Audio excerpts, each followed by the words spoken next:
Now, before we discuss how Pusha T has maintained one of the greatest rap runs in recent memory and Drake has just become even more embarrassed, let's talk about how hip-hop is changing and how Pusha T is demonstrating to these losers that their days of being a rap artist are over. To ensure that everyone sees that message, be sure to subscribe and leave a like. When we consider what has already transpired in rap and his career recently, given what happened with Pusha T and the way he called out all of his long-standing rivals, he simply took the greatest victory lap after releasing one of the best rap albums in years with the Clips and let God handle the rest. Him out, and now he is making all of the things that have already happened permanent. Since this is a very amazing event and something that we hip-hop fans will want to remember, we will definitely make sure to leave it like that. I'm referring specifically to Push A's first album, which was released after the artist overtook the entire industry with Cliff's album and Simply Made. A statement in rap that was greater than most albums in years, despite Drake's mess, flops, and everything else that side of hip-hop is creating. Push has now seized that momentum from an album that would have actually peaked at #1 in the majority of other weeks this year and in after. Clips proved they could compete with Travis Scott and the Jack Boys. They did one of the biggest things a rapper can do: make an album that is critically acclaimed, culturally significant, and current. He competed on the charts with pop stars and artists who have all the support in the world, and this entire era and chapter in music really moved the way it should, as well as a behemoth the size of Justin Bieber. And when we watch each of these albums move through their release cycles and Travis Scott falls off those charts, Push and Malice remain at the top of the hip-hop charts alongside Tyler, the Creator. Their output. Additionally, Freddie Gibbs will be joining them. We will discuss him shortly. You won't want to miss it. So please like and subscribe if you'd like to hear my opinions on Alfredo, as well as everything that's happening with that record and the impact it's about to have. He is clearly here to stay, as seen by his current momentum and strong push. After releasing music of a classic caliber, he did what all great rappers should do. He started talking over all of his rivals. And at that point, Push is only creating trouble since he is currently outlasting Lil Wayne and performing numbers that are superior to his longest standing opponent he has ever faced. With this new collaboration with Wall, where he also collaborates with Anthony Edwards as an executive producer on a project he is working on, Push now has the go-ahead to do anything he wants. Alongside this record is a song called Damage Control. Since this is what this rap group that constantly complains, sues, and whines is going to do after being called out here, these guys truly couldn't have chosen a better title. Speaking of being called out, you must understand that Pusha T is more than just the winner of the whole rap game right now with what he recently did with Clips and their album for all of its success. But as a result of that success, Pusha T has successfully become an independent artist who is creating music and exploring his creative options as a free agent and storyteller. Now, however, Push can say and do anything he wants. Even when we read this verse, we can see who he is criticizing and pointing out. Once more, this is something that Push hasn't been able to accomplish since the Drake feud ended in 2018. This is because, as we discovered, the Clips album wasn't released until after Lame was devastated over losing the feud. Consequently, he made use of his influence inside their huge label system to ensure that the lyrics were reviewed and that he was not saying anything that would even somewhat offend Raf's biggest Pinocchio fan with each push of T-verse, song, and feature that was ever released. At the same time, Pinocchio, who was a verified lover, continued to make fun of Push whenever he had the chance. This is what Push truly needs to comprehend, because after listening to the disdain on Churchill, Downs on Meltdown, and numerous other tracks, you are literally at a loss for words. Now that Push has won, his album is no longer on the shelf, and they have ended their contract. Push is actually criticizing Drake in particular and everything he couldn't do, which alone cost him full album places. Several well-known singers, because the labels did not want to cope with Drake's fear of appearing on these tracks. You have to consider this from Push's point of view once more, taking into account everything he lost during that period and his current actions. And now, after releasing an album that many, myself included, would consider the year's best, it's that amazing. Not only can Push now share his tale, but he can now say and do anything he wants on the rap scene, and no one will stop him. Thus, it appears that this is precisely what happens throughout Push's rendition of this song. In the end, you see the celebration of a man who has never been happier while his competitors have never been more depressed. There is a lot to dissect here. So let's just dive right into this verse and the disses. And now, before Push even takes the field, Wall is joining him on this song. Wall is demonstrating that, in a time when hip-hop lyricists are more out than they have been in years, and the genre is moving back toward a better place, or at the very least, it is attempting to be ready for the moment. He is also demonstrating that he is capable of competing with one of the greatest rappers in the world.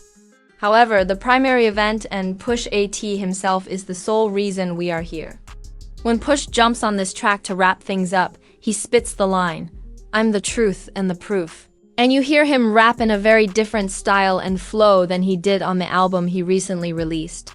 Well, for anyone who is not standing next to Pusha T or who is involved in a quarrel, just move aside, please, because Pusha T is still becoming more threatening. And when Pusha starts criticizing them, his fiercest opponents throughout his entire career finally realize this. And with a few lines for Birdman that say, "All I hear is birds," he opens the bars he has here. Words in the booth, that is. The best Birdman I've ever seen, _ a doodle now that we've gone far beyond Push It. We're almost back to the code of the clips, where they double and triple entendre code all of their rhymes to convey a lot of meaning with the birds. And then the album's opening track, "The Birds Don't Sing." At this point, the entire message has taken on a completely different meaning that is related to Birdman himself. It almost feels like Push is getting the last lick back that he, Fell, and Malice could have ever needed on the guy, especially in light of this and the final destinations of all these hip-hop luminaries, whose choices led to this feud that has lasted for more than 2 decades, which naturally led to Drake and Kendrick. Pusha T then takes it a step further and hurls some frank bars at Drake after teasing Birdman, who is currently essentially non-existent in hip-hop. And it's similar to what we've seen with Birdman thus far, which essentially serves to retaliate against these legendary rivalries and feuds that he has had throughout his career. And he can say anything he wants now that Pusha T is so high. Push is laughing at Drake and expressing everything he has been wanting to say for a long time, exactly like we saw him do with Birdman there. This is not much because Push prevailed in their feud, but he just wants to confront the unsuccessful and defective artist and guy he has witnessed. He does this by telling Drake, "Bruised egos, man, you might sue," in the most savage and powerful way possible. Which, to be honest, is brief and direct, and in my opinion, it's the best thing Push could have done to paint this picture of his current situation in relation to all of the crash outs who have disliked him over the years. Additionally, there will be a Jack Nino's bar at the conclusion of this. This alludes to the iconic movie New Jack City and its brothers, who are known as the Cash Money Brothers. With that said, as Push effortlessly passes these disses with a few more flexes that are only enhancing his style and demonstrating that he is one of the most inventive names in hip-hop history when it comes to simply telling his competitors that he is superior. Following these 2 significant albums from legends this summer, there are a few more lines that seem to just be referencing the passing of time and the feeling of the clips. Defeating Lil Wayne, they simply eliminated not just any Wayne, but the one who published a Carter series installment. Overall, this song, which even mocks Drake because Anthony Edwards contributed to its composition, shows that Drake has strange expectations for the NBA. Players should watch out for him and abide by the same guidelines as MCs. They will now be at odds if Drake continues to act in such a petty manner and if Push Art's accusation is accurate in its entirety. What I love and what makes Push Art's role in rap so unique right now is that he has completely redefined everything. This includes the fact that a rapper who has been in the business for more than 20 years is simply better than all of the new MCs and more in tune with what the culture wants than they are. as well as the fact that Push has redefined the boundaries of hip-hop and demonstrated that he has been playing the long game and will continue to be a star for as long as he desires. Okay. In fact, when you look at the history of all these occurrences, you can see that Push is far superior to Wade and Birdman in every manner. Furthermore, you can see that Push is far more significant to hip-hop's future than Drake ever will be. Overall, this is fantastic for hip-hop as a whole and demonstrates how the genre is changing and evolving as Pusha T embraces the cultural developments in the genre and his newfound freedom as an independent artist free from labels. Additionally, Push A recently added this to his resume, which demonstrates that he is among the top rappers of our time. What it's actually demonstrating is that there is a lot to be enthusiastic about in terms of Push's potential and his sincere goals. In general, this may not have as much of an impact if you're not a longtime hip-hop listener. But given that we are at a period when Lil Wayne has failed and many want him to quit, Birdman is completely ashamed. Even if Drake is Drake in the worst way imaginable, Pusha T and Clips were musicians that were constantly viewed as inferior to them, had label problems, and appeared to be on the verge of being picked up by the industry. It simply adds to the experience to watch these underdogs endure through everything and win. Push Ayet's gold case with yet more accomplishment. Yes, you heard correctly. I mentioned gold case because Push A has now truly risen to the top of the rap scene. And the only other names you might use for him are a few. When we consider the entirety of his contributions to hip-hop, we find that he is not only one of the most prolific and competitive rappers of all time, but also the reason why we have reached this point in time, where Birdman, Drake, and Wayne have all failed. And Push is mocking and disparaging them while simultaneously having a timeless album become a hit. In my opinion, Pusha T is among the most tenacious rappers of all time, as well as the most resilient musician I have ever encountered. And you really just have to respect what all of this implies, and the message it is sending to future generations of artists. Forever in a rap business where fall-offs happen so quickly and people give up so easily. Now that you've heard all of this, tell me what you think about Pusha taking a victory lap after setting an incredible record with the Cliffs and making fun of his longtime rivals while laughing at them before going on to bigger and better things.